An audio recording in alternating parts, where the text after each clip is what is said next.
Inflation. I'm sure everyone right now is super focused on the pressures that are being put on you with inflationary costs from everything from the pump to the groceries to all sorts of services. We're seeing a rate right now that they're showing at about 8%, maybe even a tad over that on inflation. So it's an absolute huge concern for everyone, and even more so for families and people who are really on a tight budget to begin with, because simply put, your dollar isn't as strong as it was. So there are a lot of ways to combat inflation, right? Like, for example, with some pressures at the pump, you could always carpool if you're going to work, carpool to somewhere else instead of meeting someone somewhere else, drive just a little bit less often. So there are a few ways around some of those costs, but even on some of the food costs, if you like to have that prime rib or T-bone steak twice a week, well, maybe it's once a week and chopped meat the other day.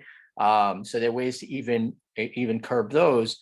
The harder ones get when you are looking at the efficiency and the energy that you're consuming in the home, just because you want to have a certain level of comfort, and you could even tweak it there as well. And the one who pays the bill probably gets a little more frustrated when they're seeing lights on when inflation is so high.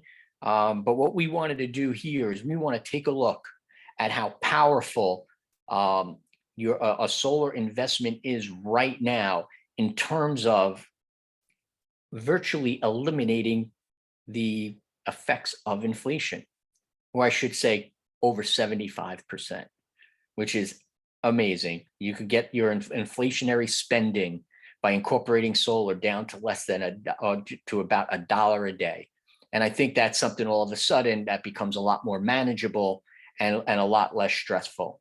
So there's a lot of amazing reasons to go solar, obviously for the environment, for clean energy. It's always been a good investment, but now it's becoming an important investment, because one of the beautiful things that you're able to do with solar is use the money you're already spending to purchase an expense and convert it into an asset and reduce your overall spending. So let's take a look here. This is 2021 versus 2022 on a bunch of the inflationary costs that we're being hit with. And this is, data source from the Bureau of Labor Statistics. So in 2021, your transportation was $819. In 2022, that same transportation would be $885. And just so you know, the column 2021 is what's from the Bureau of Labor Statistics. 2022 just incorporates an 8% inflationary cost. So that's what the cost of the 8%. And it goes through healthcare, groceries, entertainment, restaurant meals, cash contributions, apparel and services, education, miscellaneous, personal care, alcoholic beverages, and reading.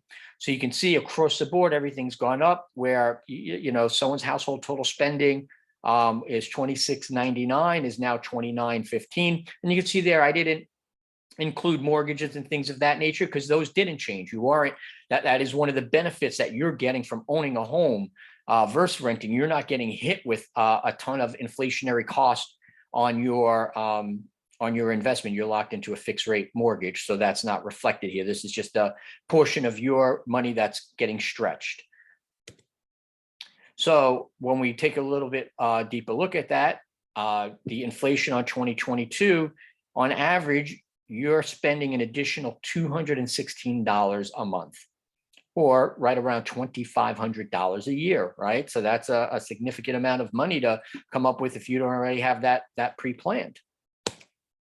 Now, when we take a look at what the average inflation, which is that average 3.5% that you normally see, your total spending would have gone up this year either way about $94.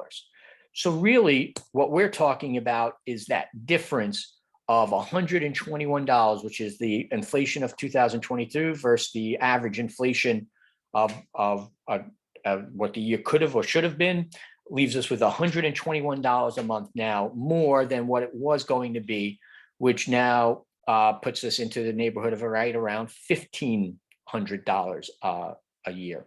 Still, again, a lot of pressure and stress for a lot of families. And and money that you may not have. And if you did have it, why not? Why wouldn't you want to keep it anyway? So when we look at an average home, which typically uses about $225 a month of electricity, with the amazing financing options available in the market, we have a 20-year 0.99, a 25-year 1.49, and a 30-year 1.99. I suspect this year we're going to be doing a lot of that 30-year 1.99.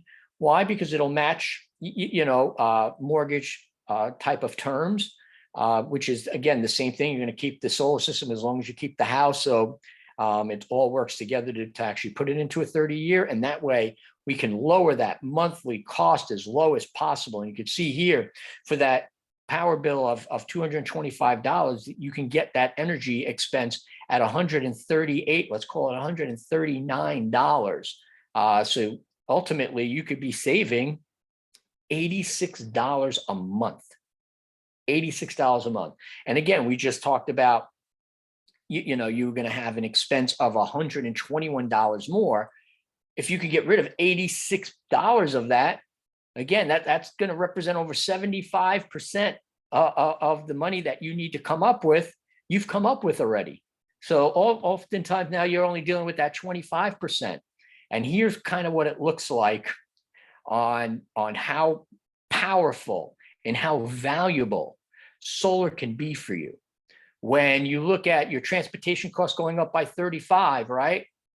But all of those other inflationary pressures and costs are eliminated by adding solar into your portfolio or into your energy mix. And even the transportation actually went down by $2 from 37 to 35.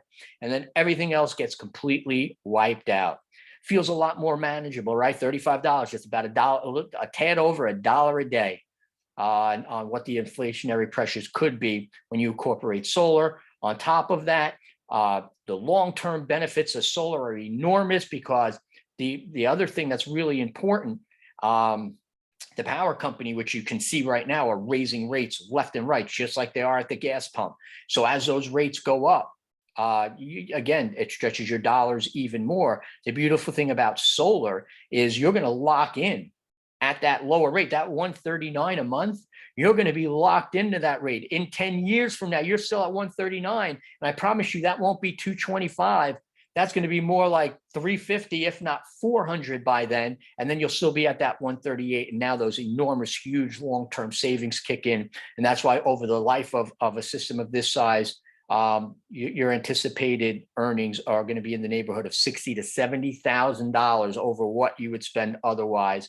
So it's just an amazing investment, and the timing of doing it right now couldn't be better. The fact that we still have availability, these rates are amazing, and it's just a great opportunity for you to save money, put money back in your bank, and reduce those effects of inflation. So solar is a tremendous avenue for you to utilize. If you're interested in hearing more about this, please go ahead and click that link below, and we'll actually could do a quick free analysis for you and see if it's something that makes sense. Anyway, appreciate your time.